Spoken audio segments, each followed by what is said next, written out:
even if they can't get into some people's things. So it doesn't surprise me. You want to try a new link, see what happens? Yeah, the link, mine just switched over to that ending one that says end broadcast. So. Oh, we're in. We're on. We're on? We're on. Yeah. Okay, so folks, if you just joined us, we have no idea what happened with StreamYard. So yeah, that's what that must mean. So if you are hearing us, we are live. All right. And we have 6 people watching. All right. So while we wait for some others to come in, let me pop up the commercials and pretend we didn't see the first 30 seconds there and let this thing rip.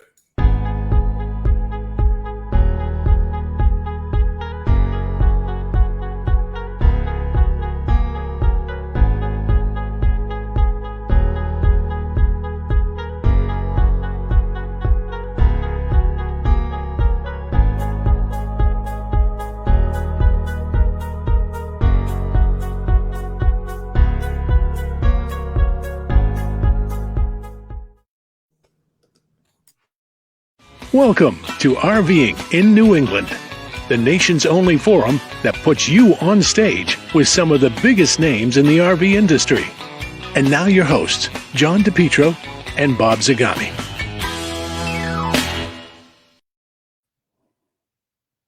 Dougherty. All three of us. Hi, everybody. Yeah. So that, I'll tell you, we came close because there is a Facebook algorithm that if you don't start within 10 minutes, Facebook kills it. And I just looked at the clock when I hit that, and it was 7:10. So, well, we made it. So we are on. We want to thank everybody for being persistent and staying with us. Yes, and thank you. We should say that this show is brought to you each week at this time by Seacoast RV, and they are located on Route 1 in Saco, Maine, right next to Old Orchard Beach. They've got park models and they've got the Winnebago line. So with that being said, stop by, see our friends Kenny and Amanda. Tell them you saw their ad on RVing in New England, right? And buy a motorhome or buy a park model. Buy something. Make Go it to the bath. or buy propane. They have good propane. Buy your dewinterizing. Only the best. Good. Yep. So All Bob, right, we have welcome, Chris Dougherty, back on the air. Yeah, good to be with you guys. This is fantastic. Yeah, thanks for taking time to join us. Who's on there early? We got pretty good done. Walter's right up there. Now, Walter, you're back in Mass, right? I think Walter, although I didn't see any time trials and speeding tickets, but I know he's coming back up soon.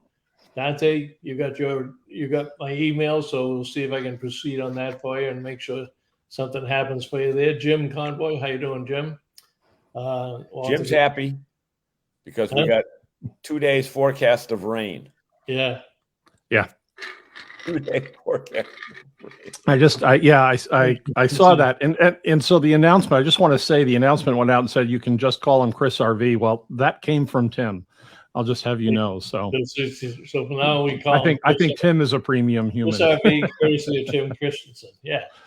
Hey Tim, do you have stock these days? I know you sell everything as soon as it comes in, but I noticed a couple of pictures that you posted the other day, and it seemed like maybe you're building up some inventory. So let us know so we can send some more people your way. Jerry Plant's on from Cape Cod, and Walter's still in Florida. Next Wednesday, Walter leaves. All right, Walter. Good evening, Bob, if Walter leaves next Wednesday morning at 7 a.m., he'll still be. He can make it to Grafton or Millbury by the time 7 p.m. rolls around. The way he drives, he might make it faster. If I think I'm going to fly Tuesday back for a couple of days. We got the Massachusetts Association of School Counselors and RVTI is going to have an exhibit there to talk about career paths of technicians and RVs in general. And I'm going to have Chris stop by and say hello. Not next week. 2 weeks. 2 weeks. 2 weeks. Well, It's the 23rd today. Oh yeah, yeah. April 5th and 6th. Yeah. So Chris, what have you been doing these days? Well, I'm kind of doing some consulting on the side and some freelance editorial. Oh, Tepito, stopping the progress. You don't just say, Chris, what have you been doing these days? You say, folks, we have a special guest tonight. His name is Chris Dougherty. Chris is really Mr. RV in New England. Chris has done everything from owning his own mobile repair company to being a service writer and service manager at a major dealership to being a nationally syndicated columnist and writer and technical advisor. And Chris has Well, you forgot farmer, fireman, and EMT. Oh, you can't say fireman. You have to say firefighter. Oh, okay. That's right. Yeah. Right. And EMT. And correct. Yeah. Everybody knows Chris. But you know what? We attract so many new viewers each week that we can't just assume that everybody knows who he is. So, and then what you say is, Chris, what have you been up to? After that announcement, I think my feet hurt, but no. Well, thank you for that grand introduction, John. I appreciate that. Which is fantastic. So I've been doing some consulting, some freelance work here and there. We've got another project which I'm working on with NERVA and RVTI, which we can't talk about tonight, but we will soonly. And it's called the Tease, Chris. Yeah, it's called the Tease. And and by the way, John, I think your camera went out. I know. Camera's gone. And so we've got that going on, and a few other odds and ends. I just got finished with a very interesting experience. I did a seasonal gig, kind of a sabbatical with Apple, and that was a very enriching experience. So a lot of things that you can kind of apply to the RV world and what we do here. So got a lot going on. We're getting into season. Looking forward to getting out on the road. Yeah. So Tim does have inventory. He's got a good stock overall on some products. Others still sold out in advance. It's good. You know what? That's what we're starting to hear, Bob, with a few of the dealers that we spoke to. Was it just last week we were down in Savannah? Yeah. Yeah. At the Winnebago National Dealer Meeting. Quickly, yeah. And they said that the days of the empty lot are gradually ending, and they are starting to build up some inventory. So now is really a really good time to go to your local New England RV Dealer Association member, because I'm sure Chris will agree and Bob will agree that you can look at these units all day long online. But in order to really appreciate the spaciousness of them or the non-spaciousness of them, you really have to get inside them. So go to a dealer near you. Yeah. Don't go to the dealer if it's not a member of NERVA. And speaking of Savannah, we did our camper report show this week. We did the entire show on Winnebago and showed a couple of their products from the national sales meeting. So you might want to check that out too. Walter says he's got to watch the fuel because he's towing the Acura home on a trailer. So speed is reduced. Speed and gas mileage is reduced. Mm-hmm. How come I don't have that? Look at that. 3 days. That's going to kill the guy. It's going to take him 3 days to go from Florida to Massachusetts. He's going to think he's in a funeral. 2 days. He's on the back end of a funeral. Wait a minute. He won't know what to do. So Walter's packing up. He's coming back for the season. Yeah, he's coming back for the season. Yeah. He's closing up in Florida. Yeah. Okay. Oh, Mark Polk. Yeah, see Mark and Rick. Hey, guys. Good to see you. Not to be confused with Chris Dougherty. Which I did today. You'll appreciate this, Mark. I did the opening of the show, the Camper Report show this morning, and I was telling John a little while ago that I was going to do your interview in the morning for the Camper Report show, and he says, "No, you haven't Chris on." So apparently, I during our prepping, I mentioned that Chris was on, not realizing he was on this show and not the other show. So now we've gotten so confused about the two shows. We don't know who's on any week or at any time. We have the right clothing on? We have the right clothing. Yeah, we have to check the shirts. Right. Hey, Kessler's on at 7. What is it? 7 what? 7:16, but it's not really 7:16 because we were 8 minutes late getting started. So he's only 8 minutes late. Well, that's true. Yeah, It's kind of a technicality. we had StreamYard technicalities. It was not Sagami. It was StreamYard technicalities. But we should Gary thank. Plant says he blew a brake line in Major's lots. She's taking good care of us. So I assume he means the Major Service Department is taking good care of them. Hey, Greg, glad to join us tonight. So, Chris, we swapped back and forth a lot of slides there and a lot of ideas on what you might like to talk about tonight. I know we always have you on this time of year towards the spring, but what would you like to start off on? Well, one of the things you had mentioned was fuel economy. And obviously that is on the top of people's mind right now. And so I went out and did a little bit of looking. And so the U.S. Energy Information Administration puts out information every week about fuel prices. And so it's kind of a good trend a little bit this week in that the prices have started to fall again. However, it sounds like things may raise up a little bit. Diesel came down to $5.13 a gallon, and that's kind of a lot to deal with. And I did a little bit of calculating just to see, okay, what does that really mean for an RVer? And so I put a trip together from Springfield to Acadia National Park, which is 362 miles each way. So you round it off to 400 because you're going to, Springfield, Mass. Yeah. And you round it to 400 because you're going to do some driving around and stuff like that. You got to get off the road to get fuel. So 800 miles round trip.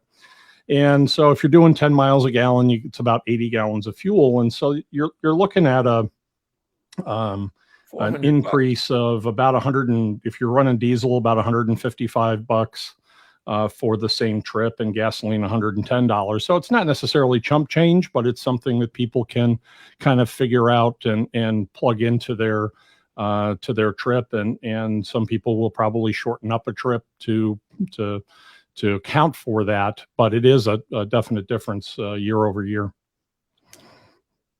Chris, so as you can see here, 1 year change, diesel has gone up $1.94, and that's of this week. It was $3.19 last year at this time. Gasoline up $1.37. It was $2.86 last year. So, again, that increase, but we've seen a little bit of a downturn out on the West Coast. It's substantially higher than it is here. My sister Jan and her husband are out there, and they've seen some incredibly high gas prices, signs and stuff for gas stations that really will knock your socks off. So, Chris, it's interesting to note on your particular situation, you really don't have much of a choice because you're a fifth wheel guy, right? I am. Travel trailer guy, but you're a towable guy. Okay. Mm-hmm. And what's the miles per hour that you're assuming that the vehicle is driving at? Is there an assumption on that? So that's, I didn't get into that. So I was just saying, okay, I wanted a round number to throw, some ideas out there. So I said, okay, 10 miles a gallon. It really kind of depends. Of course, if you keep it a little bit slower, your fuel economy goes up. And the terrain makes a big difference. When you have a high profile vehicle, wind makes a difference. So if you're going into the wind, that can actually, cause you to use a little bit more fuel. So there's some different things that can factor into your fuel mileage. So if you get 14, that's great. You can kind of plug in the calculation. If you get, 6 or 9 or whatever, you can plug that in to get an idea of what you're talking about. Here's why I ask you that question, because in my particular case, we have a motorized, and I generally keep at about 62 miles an hour. Okay, 62 to 65.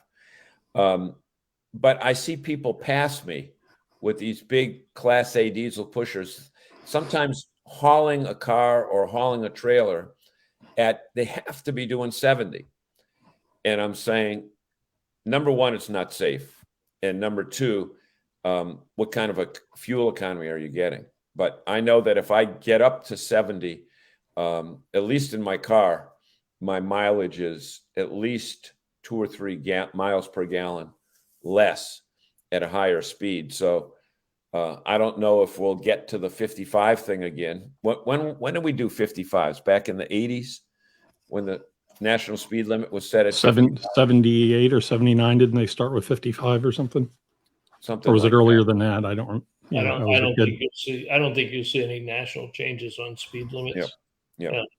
No. So anyway, the cost of signage and it'll come down again one day, and people will adjust to it as bad as it is. But it's not. It's not good, but it's not disastrous either. So people are still going to go. But you mentioned a good point I never thought of, Chris. So if you were out there with the family and you're chugging along at 65 miles an hour, but you're going into a headwind, is it a sane thing to assume that you get off the highway and have lunch for 2 or 3 hours and hope that the wind gets better, or is it just insignificant? I've never done it, but I can feel the difference in a drive, whether I'm going out, going out west or going down south. I've been in headwinds and tailwinds and been able to sense a difference, not only in fuel economy, but handling and whatnot. Yeah. I had 2 circumstances, Bob, that you mentioned along those lines. One was a few years ago, I was coming back from Rochester, Buffalo on the New York Thruway, heading eastbound, coming back here with a probably a 20 mile an hour tailwind. And I kept wondering, is my gas gauge working? Because it wasn't going down at all. And then the exact opposite took place February 15th or 16th, just last month, when we were leaving New England to head to Florida, and we had 40 to 50 mile an hour headwinds that we were going into. And normally I can go from Worcester to New Jersey on about 3/4 of a tank, about 275 miles. And this time I had to stop in Danbury, Connecticut, to fill up. So the difference was absolutely amazing. I'm sure everybody here, all of our viewers that own, can tell us their own particular stories with headwinds and tailwinds and crosswinds too. Chris, maybe there's a tip that you can tell, especially our towable friends, about crosswinds, because it is an issue. It is, and especially with travel trailers. Travel trailers tend to be a little bit more squirrely when you get into the crosswinds and so forth. And it's just a matter of, it's a long trailer, it's behind the vehicle. Having a fifth wheel where your pivot point is directly over the rear axle really does help to stabilize it quite a bit. So while a fifth wheel is certainly a higher profile vehicle, they tend to be a little bit less, certainly in my experience anyway, a little bit less prone to getting pushed around from crosswinds. But, I have a big F-350 and, if you have a heavy enough tow vehicle, it works out pretty well. But I can tell you I had a 35-foot, 37-foot Coleman travel trailer before. And even with really good sway and weight distribution equipment, that would take my F-350 for a ride sometimes, if I'd get into crosswinds. The only thing you can really do is slow down. If you start feeling it and the trailer's, the tail's wagging the dog, as it were, best thing to do is just slow down. And if it's too much, then, get off the road for a while and wait it out if you're not comfortable with it. And even if you have to get off for the day, because, there's certain areas that they're prone to wind that, if it's exacerbated by temporary weather conditions. We're going to do a public service announcement here. This one caught me off guard. Estelle says she's heading to New Hampshire RV Camping Show in Bedford this week. Not buying, just looking at what's new. I'm under the impression that there is no New Hampshire show. I know Jeremy Spence, who runs the Campground Association, sent out a message the other day that they do not have a show and they're not affiliated with any other. I know somebody was trying to put one together. Somebody's doing some adventure show, Bob. Huh? There's some New Hampshire adventure show, but it's not an RVing show. Oh, New Hampshire Adventure Show? It's something to that effect, where outdoor activities, but not including. Okay, so it's not the guy that put on the Rhode Island show. Yeah. Well, no, Jim Conboy says there is a show, but Jim, are you exhibiting at that? No, see, he goes to all the shows. He signs up. Yeah. I thought so, because I'd heard about it also, that there was a show up there somewhere. Okay. I thought it was New Hampshire, but Walter maybe put it a was link. Maine. I don't know if it's not a live link, but I don't. So if somebody can No.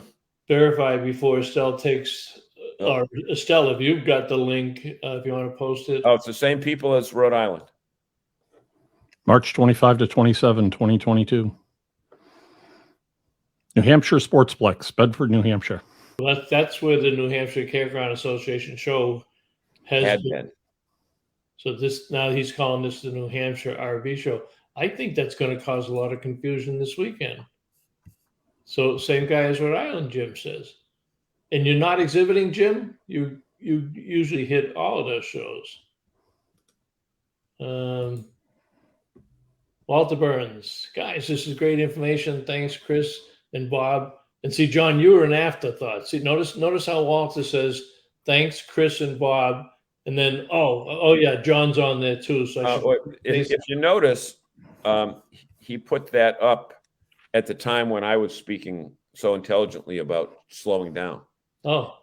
And if you don't believe me, folks, and don't do it now, don't wait till 8 o'clock before you do this, but Google or go to YouTube and search RV crashes, and you will see some bad stuff. Yeah, that happens. Yeah. And so many times it's not because the RV fell apart. It's because it was bad driving. It was bad driving choices. And you know what? If you're going to be late, be late. But I mean, don't be crazy late. Okay. I mean, just don't be stupid.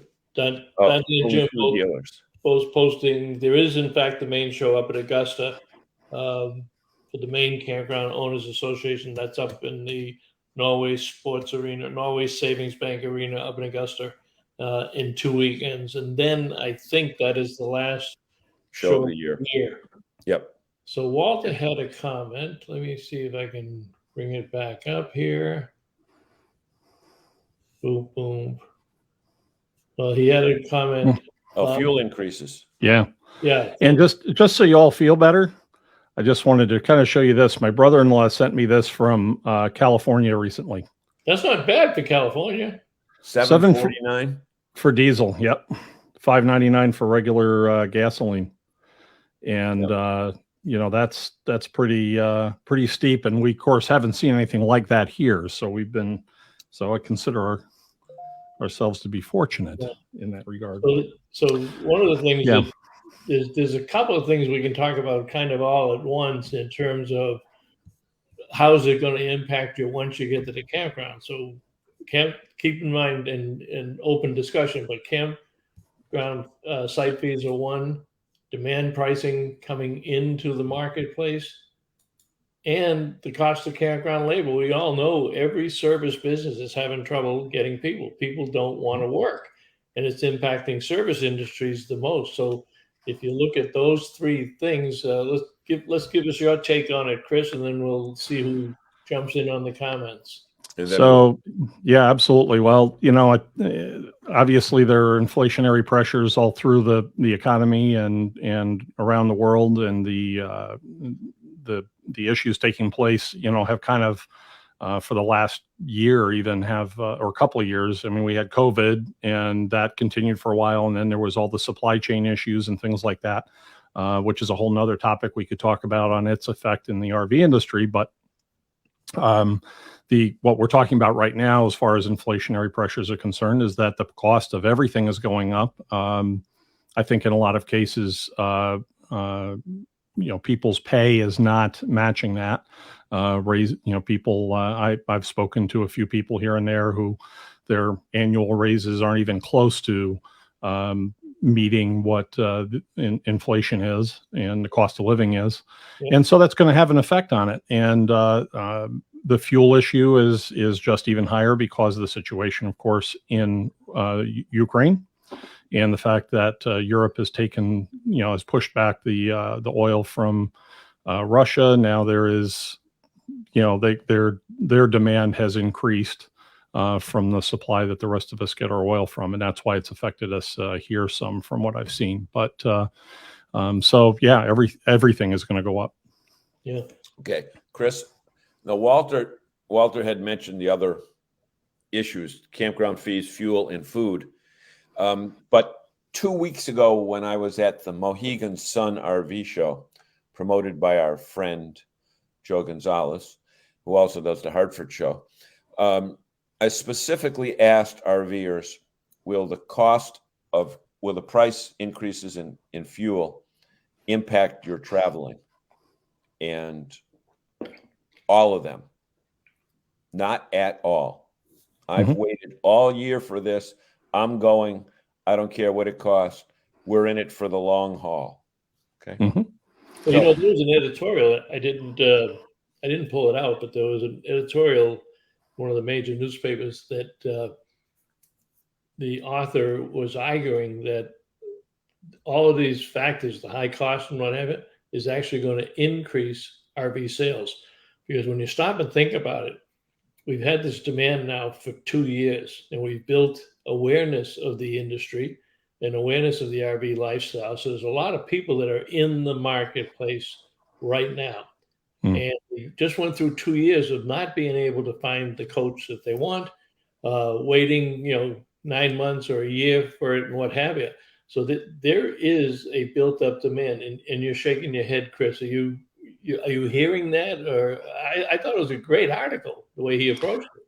Many years ago, one of my first employers in the RV business, campground owner Stephen Sue Dumas, and from Rhinebeck at Interlake RV Park, Sue said to me one time, she says, it's funny when prices go up, things get more expensive, but people will find a way to have their recreation, and they will cut back on other things in order to do that. So, because I had brought up a conversation that, I was concerned about price increases at the time and fuel and so on.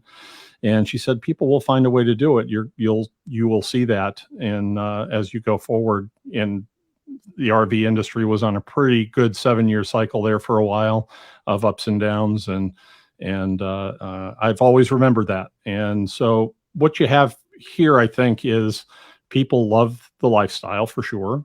A lot of people are invested in the lifestyle. They already own RVs. They've already made a substantial commitment to it.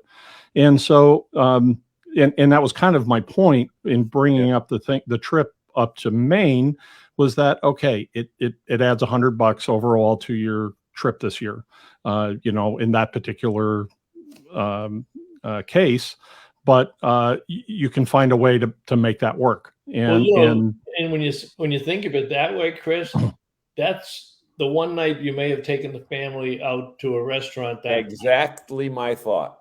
So exactly. You don't go downtown, you put a few more hot dogs and hamburgers on the grill, you light the campfire, you don't even think about it. Yep. Exactly. And that's where the economy of RV travel really comes in, and that you can have really just an awesome time and not have to go out. And, I like restaurants just fine. Don't get me wrong. We're foodies and enjoy that kind of thing. But on the same token, if you want to shop locally, you want to go out to a couple local stands or grocery stores and pick up stuff and make it right back at the campground. You'll have an awesome experience and still enjoy the local flavor, as it were, and still have a really nice time. John, get your radio voice on. We'll do a quick commercial. That's exactly what I was going to say. And we want to thank everybody for joining us this evening here in RVing in New England. And we especially want to thank our sponsor, Seacoast RVs, Route 1, Saco, Maine. So if you're looking for a park model, or if you're looking for a great Winnebago product, and I believe they'll have the Winnebago Solus up there, which we previewed. That looks like it right there, Bob. That's either that or Travato. I think they've got one up there right now, and they're expecting another one. It's what, folks? Remember the old Volkswagen bus that had the roof that went up. Well, this has the same thing. And up on top, you'd never believe it, it's a double bed up on top, and it even gives you a ladder. So, well, it's a single bed if you're DePietro. yeah, right. You know, it's interesting. Winnebago has done so well. Yeah. Come out with new products. They're doing a great job. Our friends over at RV Business, we saw their headline today on the website that Winnebago had a really strong second quarter. They tied a record. $1.2 billion. Yeah. It's really, really outstanding stuff. Yeah. Plus, they're nice people. When we jump to another topic, let me go back and revisit this New Hampshire show, because we're getting a lot of good posts. So Jim says, give a shout out to the New Hampshire show this weekend. There is a show. No, an RV, same as Rhode Island. Yeah, it is a show. There is a Maine show. And that show in Maine, Bob, is in Auburn, Maine, which is I saw that. It is. In fact, I don't know why I said Augusta. Yeah. Probably the same reason. You also said Chris Dougherty when it was. Exactly, the same reason. Yeah. So Jim says only 2 dealers, small number of vendors. He is exhibiting. You know, it's really interesting. I sent another notice out to all the dealers this morning, and I sent it last week and said, tell me what your open house activity is between now and Memorial Day, and are you doing any additional shows? So this Jim Roy is saying Pete's and, that's the Pete's and Country. Yeah. Pete's and Country Camper, which is RV retailer now, are the 2 vendors showing this weekend. I didn't get any emails back from Pete's or Country Camper saying, hey, Bob, we're doing this big show in New Hampshire this weekend. Now, let's keep in mind one thing. Bob, we've been in that bubble. It's not really that big. I hate that venue. No, hate that venue. Pete's and RV1 now are known for bringing lots of units to their displays. Yep. So even though it says there's only 2 dealers, you can count on both of those people, both New Hampshire. Well, they were New Hampshire based. They used to get a wide variety. 10 dealers, and then they filled up both sections. Yeah. And the small section, but it's configured in such a way, I suspect that one will be in the main arena and one will be in that back arena for what they have. But that's so it is there. I'll have to try to find some stuff and post it, unless this is what Walter just did for me, New Hampshire RV show. All right. The floor. All right, I will post that up on the site after the show. But Chris, what other things, we did a show with Randy a few weeks ago of Pete on some issues, but what are some other major issues that people should be looking for before they put their unit out on the road? And Jerry Plant brought something up about he's got a gas tank full of $3 diesel. Should you have your tank filled when you put it away, or should have it half filled, or what's the technical aspect of that? So when you're talking about motorhomes, either diesel or gas, I'm always a big fan of doing your chassis, engine, generator service in the fall, get your oil changed and so forth. And the reason why is during the seasons, as the oil wears, acids build up in the oil, which can affect your engine over the long term.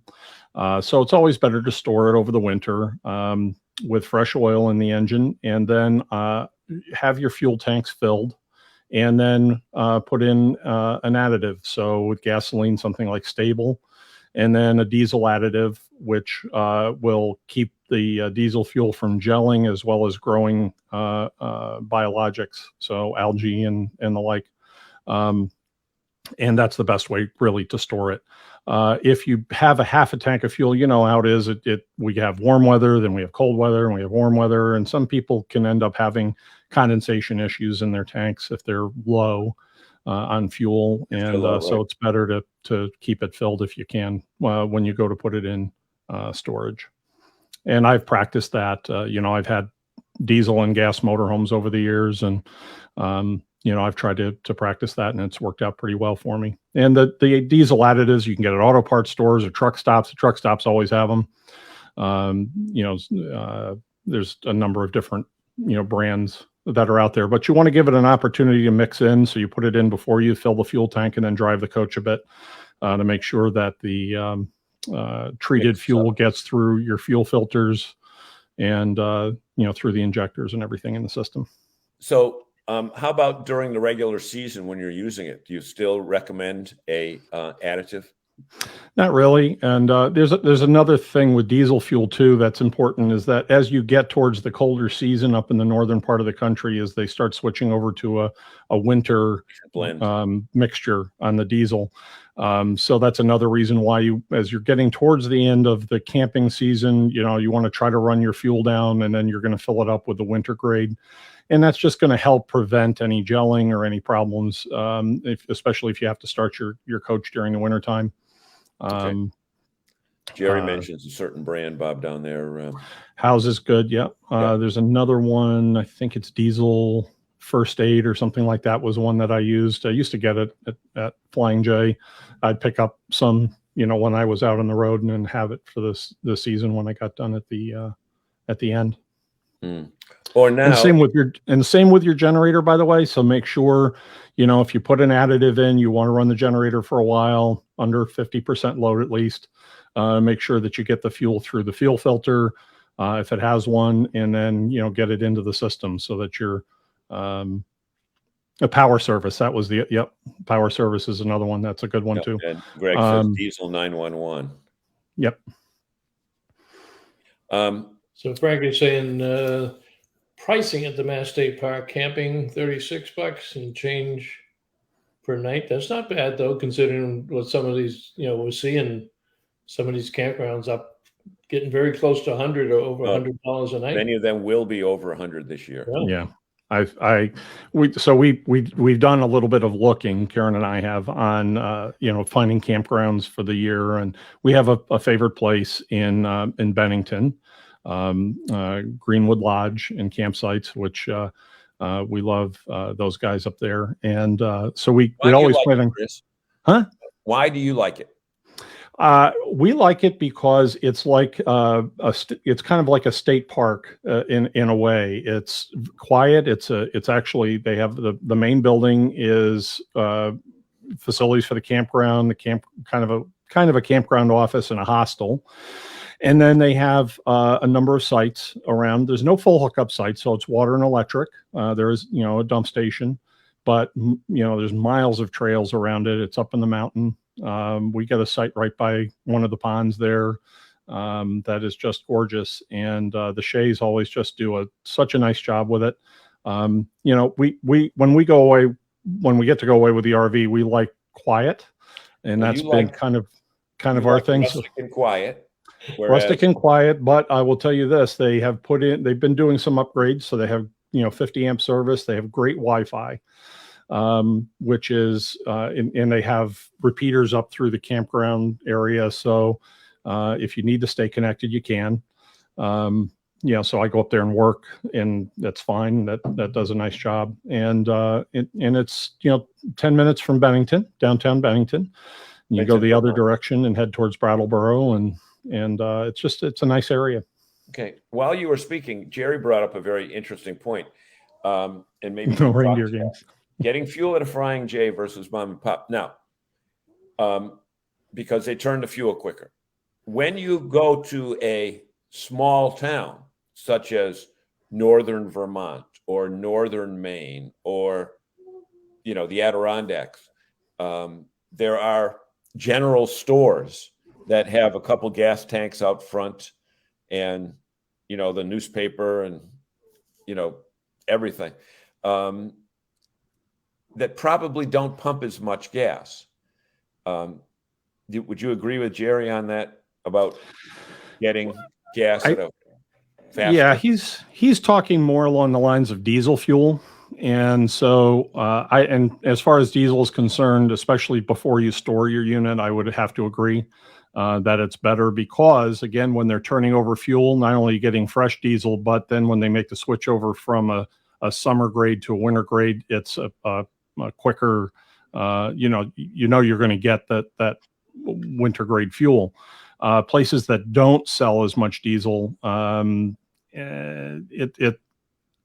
you could end up getting, still having a summer weight fuel in there. You could end up with more particulate theoretically. I've heard different things about it. So I can see his point. Yeah, I would agree with that. Gasoline, on the other hand, not so much, because there's a lot more people buying gasoline than there is diesel. So even if hear horror stories every once in a while. The president of your fan club has joined us, and I don't know if we want to go there. I don't know what kind of game. The same house. Yep. Just make sure you fill up before you hook up. Hey, she's got all. Hey, maybe the hell with Chris, John. We'll bring Karen on the next. That's it. We need some diversity, Bob. All we have is middle-aged white males on the show with us. We need some women. No, we should get some more. No women. reindeer games. So what does she mean by that, Chris? Well, we've gone to a lot of the family type campgrounds, and not having kids, and you're sitting trying to relax, and the fire truck with the lights and sirens blaring, and the band that goes on till 11 o'clock at night, and that kind of thing, and it can be interesting. I remember when I was doing mobile service, I was at a campground in Hudson Valley of New York, and it was one of the Yogi Bear parks. And I had my head under the sink in this RV, and I'm trying to fix the plumbing, right? And for whatever reason, they came around the turn in this loop, and they didn't have the siren or whatever else. And I was working, all of a sudden, siren, air horn, whatever. I'll tell you what, I went right up into that cabinet, and I had a bump on my head for quite a while after that one. And I was working in the fire service. I was used to hearing sirens all the time, but when it goes off, here I am in this campground, isn't this nice, and working on an RV, and anyway. Yeah. But at any rate, we, when we go away, we do like quiet. We like to go out and place in the woods and trees and nature, and just try to chill out. So that's kind of our thing. Let's take a second and ask our audience if they would participate with this. Audience, here's your chance to be part of the show. When you pick a campground, do you pick it for solitude and rusticness, or do you pick it for lots of activities with 2 or 3 pools and pie eating contest and other stuff like that? Tell us what you all like. I think it might depend on the number of kids in your rig. Well, yeah, that's it. I mean, one of the great things is when you go to a campground and you have kids and they have all these activities and stuff like that. It's just like the resorts in the old days where they had all the activities for kids and stuff like that. It's a great thing. We went to a campground one holiday weekend. I think it was Labor Day weekend one year, and the place, so the back, it was a relatively new campground, and it went up this hill, and there was a line of trees in the back. Well, from one end of that campground to the other were lasers projecting things onto the trees, and then more RVs had lights and LEDs and lasers on them and everything else, and people were playing music. Obviously, everybody was having a really good time, but it was, it was a pretty active, time. We had a blast anyway. We went out in the fire and got into it and had a good old time. But it's just different. It's a different atmosphere. Well, I don't know if we can plan on any demographics from our audience answers so far, but Dante didn't say quiet. He yelled quiet with capital letters. And did I say quiet? Dante's there, right above that. Go to Don. He yelled quiet. Yeah, quiet. I want it quiet. So we got quiet. And Jerry's interesting thing is max space between sites. Chris, that Bennington place that you go to with Karen, can you see your campground neighbor, or is it rustic enough? It's rustic enough. You can see your neighbor depending on what site you're in. The one we take, which is actually right by the lodge, I kind of back into it. And so our awning faces a hill, which goes around a corner, and around the corner, and then the lake is right there. So we're actually on the lakeside or pond, and the fire ring is around the corner there. And it makes for this nice little private site. Now, up the hill directly above us is another site, but there's nice greenery in between, and in season you can hardly even see the RV that's up there.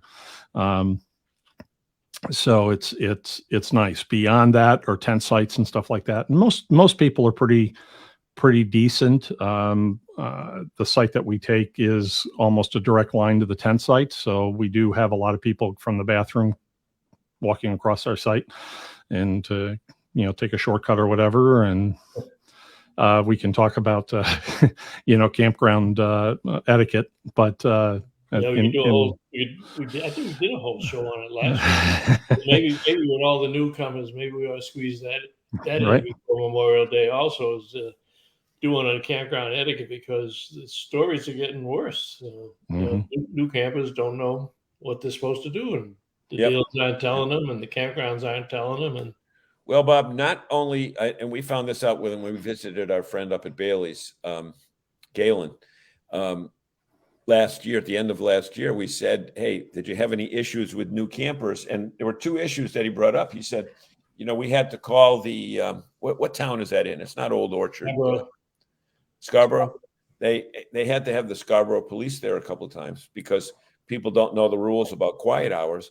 But just as importantly, there were people that were showing up at campgrounds that for some reason did not know that they needed to empty a black tank. They thought the stuff disappeared. So, you know what? I would guess to say that their walkthrough before they purchased was not thorough enough. But, we joke that whether you've got a 45-foot Prevost conversion or a pop-up with a toilet, that we have that one thing in common, and it's the hose. It's the flexible hose.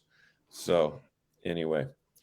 I want to just give Chris a plug here, because he's going to be doing a lot more consulting in the industry. He's one of the more valuable resources out there. So, and I'll post his number up later if people need to have his consulting services or questions for him.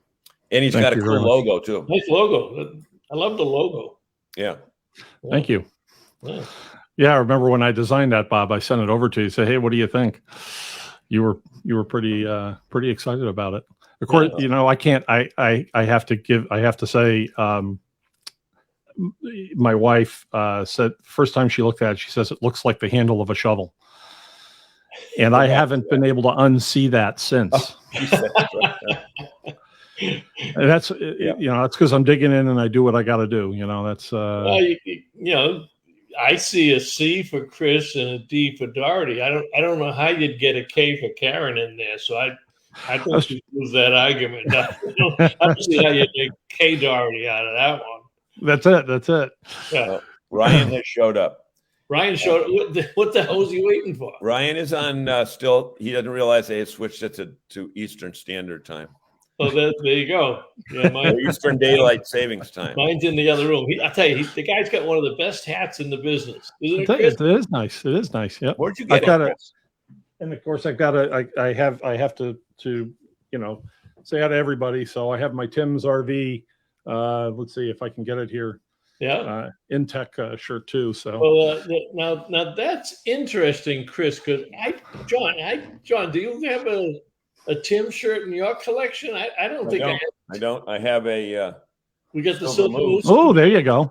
We got those from Jim. I have a Silver Moose. Tim, I don't remember seeing an extra large come our way. So just saying, Tim. You can always charge him to Chris.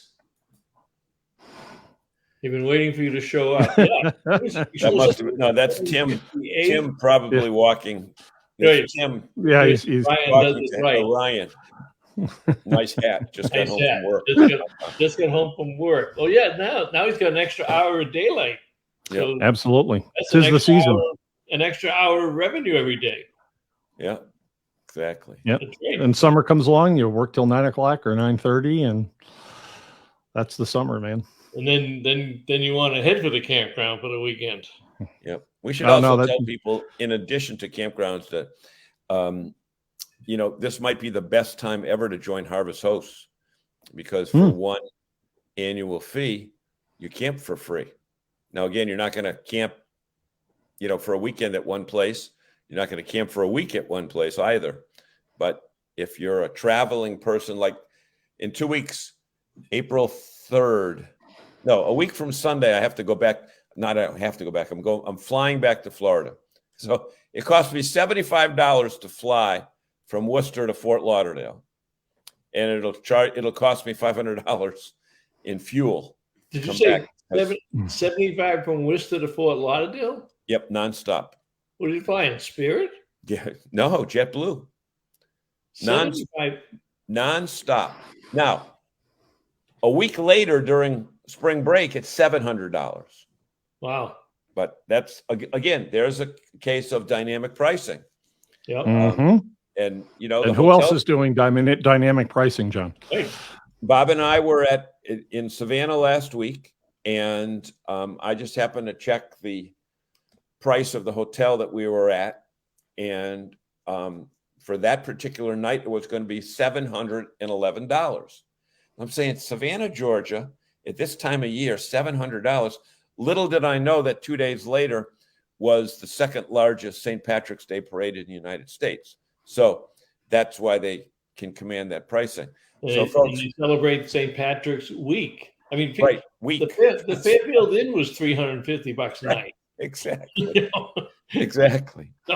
So yeah, dynamic pricing is here, and it's gonna become more. Yeah, it's here to stay. Okay, so Tim, Chris RV, that is an amazing sweatshirt, and he has one as well. Quality Intertech RV. You're just digging yourself a bigger hole, Tim. I already told you, John and I don't have them, so now you're going to rub it in. That Ryan. I'm trying to figure out, am I heading out to Irving at any time in the next couple of weeks? Yeah. Hey, Rob, glad to see you. Lions RV is in the house. Hey, All Rob, right. I hope you're not just joining. I hope you just kind of been lurking in the shadows there since 7 o'clock. So we got the Alliance RV rally coming up soon. Rally time between. Yeah, we got to get invited to that. Get the campgrounds open. Yeah, Rob, put in a good word with Coley and Ryan. Tell them we want to make a return engagement to the Alliance RV rally. It won't be the same without us. So, and you can take that however way you want it. Won't be better if you don't have us. But we added a lot to that question and answer session. We kind of like did the old Johnny Carson, Ed McMahon thing. That was pretty cool. Which of you is Johnny and which one is Ed? Well, we were both running around. See, here's what happened. They had the three or four owners up on stage, and people were asking questions from the audience. But when you ask a question from the audience, people can't hear it. So we said, raise your hand, and we ran over to them and put the microphone in their hand for them to speak. And then we ran. I don't think there were two people in the same row, one after another. It was from the left of the audience to the right of the audience, to the left, to the front, to the back. But we'd be honored to do it again, Rob. He's a good salesman. He's a good salesman. He's a competitor to Alliance, Kevin Hawke. He says, if you come to the rally, I'll take you to dinner. Well, how about if you invite us to the Keystone RV rally? You know, I know there's a Montana one. Is there a full Keystone one? I don't know. I don't know. It'd probably be too big. That's a good question. They probably do it by individual brand, but he's our Cougar rep, so I don't know. Kevin, how do you handle it? You just do a Cougar rep, a rally, and then a Montana rally, and one for each of them? You know, Kevin, we do accept clothing, but we do accept cash. Do. Ryan says, Bob, you have a shirt and hat. Yes, I do. John, I'll get you one. Does size depend on how much Chef Boyardee you eat? Well, that's a good point. He used to be XL. Maybe he's been eating so much of that garbage, he's probably an XXL by now. Right. Chef Boyardee. See, Chris? Now, come on. No, John, don't tell me that. You're in style work environment. We missed all of Chef Boyardee shows. That's his idea of an Italian dinner, Chris. Oh, come. No. You know what? Karen is not going to talk to you anymore. Yeah. Chris, you heard this is a hostile work environment. I should file a harassment suit. I'll find one of those lawyers on TV. Have you been harassed at work? Call us. That's right. Don't pay us a penny until you. Yeah. I saw one of those slip and fall lawyer billboards today. It said free until we win. Creative. All right. So there's only a Montana rally. You and John will be getting an invite to the open house this fall. That's good.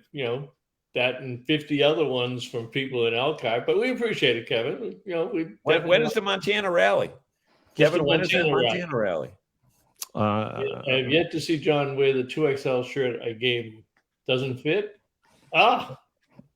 Maybe he's going to a 3XL. Hold on. You just had it in your hand. Right. What size is that? That's an L. Hold on. See, my shirts are in another room in the house, at the other end of the house. See, I can't put it on now, Jim. And you know what? No, we don't want to watch you strip and take another shirt off. No, but that's just a cheap way to get your smart move, smart marketing move, Jim. It's a cheap way to get mentioned on the air. Yeah, there you go. There we go. So the Montana rally for 2022 will be Friday, September 9th, running through Friday, September 16th. Wow, that's right after Labor Day. My birthday. And we'll have all the Montana on to sing you a happy birthday. Yeah. Yeah. I'll get the dates for the Montana rally to you later this week. So that's all right, Kevin. We had our guest while he was on the air with us do the research that you couldn't do. That's all right. Well, you know what? It's in all fairness, I got the email on it. I belong to the Montana Owners Group, so okay. That puts it on. At? And I think, it's interesting because it was at Elkhart Campground before, but I don't know if it is or not. I don't see a. Moving to the fairgrounds, maybe? Oh, campground or fairgrounds? It might have been fairgrounds, actually. It's the fairgrounds. Rally wing. That's all right. We're just rambling here. Yeah. And we're way over time, too, by the way. Yeah, we are in overtime, but we we started late. So. Be 10 minutes late, yeah. Yeah. So all right. Get the dates for the Montana rally. So, Bob, we can go right to the other guy we had dinner with that night. Yeah. Jeff. We don't really need Kevin. That's right. Jeff Reynolds will take us to dinner. In fact, we can go to Bob Martin, for God's sake. That's true, too. Yeah. So. Mike Happy. I don't think Mike Happy will get us into the Montana rally. No, at the Winnebago Grand National Rally. Right. Which we may have to go out to that this year. We may be invited out to that. Yeah. All right, everybody. Our show is brought to you from now to June 30th by Seacoast RVs, Route 1 in Saco, Maine. Kenny and Amanda Blow. Be happy to see you and talk all about the Krupp Motorhomes, #1 park model dealer in the country for Krupp, the Winnebago motorized product line, and either this week or next week, one of the very first elevation park model trailers coming off the production line of this brand new company and going directly to Saco, Maine. So watch out for that one. That sounds really fun. Any closing comments, Mr. DePietro? Just to thank our friend Chris. We'll see him again when he comes out to Worcester. Again, we're working on a super confidential project, but when we're able to talk about it, soon the audience will be. Hopefully we can talk about it soon. Chris, thanks very much for joining us tonight, and we'll see everybody down the road. Thank you for having me. Good to see everybody. All right. This edition of RVing in New England was a presentation of the New England RV Dealers Association. Thanks for watching, and be sure to like us on Facebook, YouTube, and Instagram.